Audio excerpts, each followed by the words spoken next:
সুপ্রিয় দর্শক, আসসালামু আলাইকুম। আশা করি ভালো আছেন। আর যেখান থেকে আমার এই ভিডিওটি দেখছেন তাদের শুভেচ্ছা এবং অভিনন্দন। আজকে আপনাদের দেখাবো 16 ফিট বাই 20 ফিট একটি ডাইনিংয়ের মেঝেতে কী পরিমাণ টাইলস খরচ আসবে। জানতে হলে অবশ্যই পুরো ভিডিওটি দেখবেন।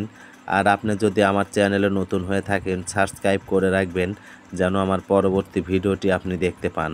তো আসুন এবার হিসাব করা যাক।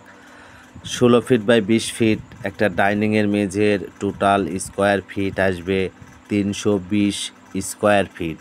320 স্কোয়ার ফিটে 24 বাই 24 সাইজের টাইলসের পিসে আসবে আপনার 80 পিস।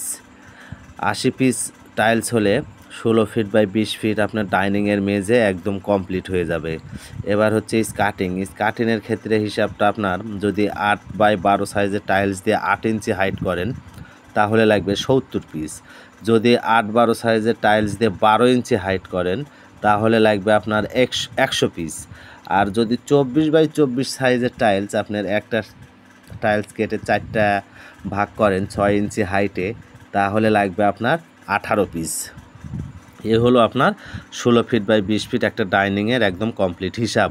আর আমার এই ভিডিওটি যদি ভালো লেগে থাকে অবশ্যই লাইক, কমেন্ট, শেয়ার করবেন।